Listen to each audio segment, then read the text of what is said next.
विशेष घोषणाएं हैं और इस देश के साथ साथ पूरे विश्व को मजबूत बनाने के लिए और एक माला में पिरोने के लिए दरबार कृत संकल्प है।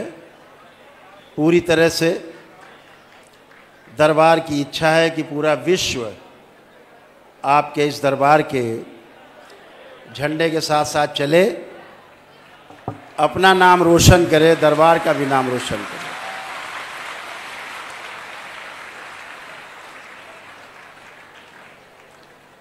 यह मनुष्य शरीर आदमी इसीलिए लेके पैदा होता है कि हम 84 लाख योनियों के बंधन से, जन्म मरण के बंधन से पार हो जाएं और जहाँ से यात्रा शुरू की थी गोल गोल करके वहाँ पहुँच जाएं।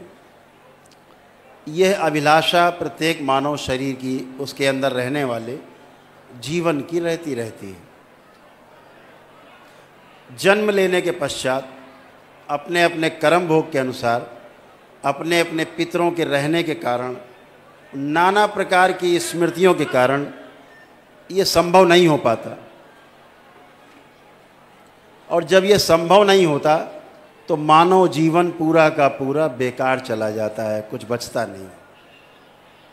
तो जैसे जन्म लिया था, फिर मृत्यु, और फिर जन्म और मृत्यु, किस योनि में जन्म होगा पता नहीं, लाखों वर्षों का फेर है। मोक्ष के लिए हर व्यक्ति इस मनुष्य शरीर का प्रथम चरण में इस्तेमाल करना चाहता है। मोक्ष के लिए प्रथम चरण है कि 84 लाख योनियों के जन्म मरण के बंधन से पहले मुक्ति पाई जाए। ये मोक्ष का पहला चरण है। मोक्ष का दूसरा चरण है तमाम रहस्यों से भरा हुआ, चमत्कारों से भरा हुआ, बहुत आकर्षित करने वाला जो सूक्ष्म जगत है, उससे मुक्ति पाई जाए। और तीसरा जगत है, तीसरा चरण है कि जहाँ से माया प्रस्फुटित होती है, जहाँ से बनने बिगड़ने का खेल शुरू होता है, उस तीसरे चरण को कारण जगत से मुक्ति पाई जाए और महाकारण जगत में पहुंचा जाए।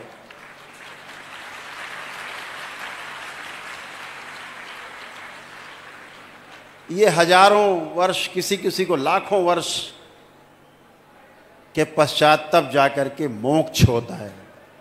इसे मोक्ष कहते हैं।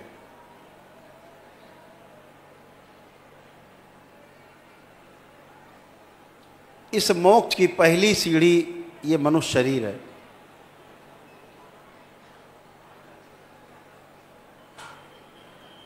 और इससे मुक्ति बहुत सहज है। कठिन हमने सबने बना रखी है। कठिनाई है नहीं, कठिनाई दिखती है। आप सब दरबार से जुड़े हुए हो, बाबा माँ से जुड़े हो, भोलेनाथ और माँ कामाख्या से, माताओं से जुड़े हो।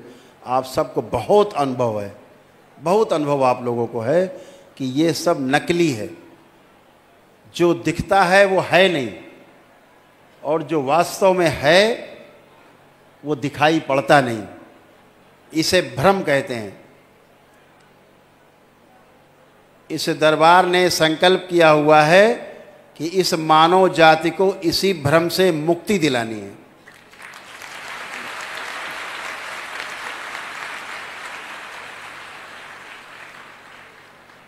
मनुष्य की जो प्रथम चरण की जो मुक्ति है 84 लाख योनियों के जन्म मरण के बंधन से, ये भ्रम उसका सबसे बड़ा कारण है।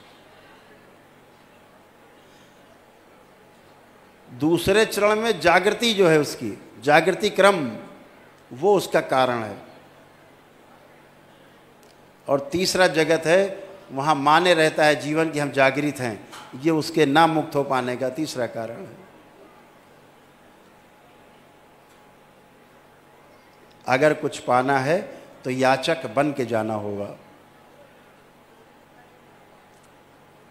बहुत भाग्यशाली हैं आप सभी बहुत सौभाग्यशाली हैं कि आपको इसी जन्म में बाबा और माँ मिले, माँ मिली आपको।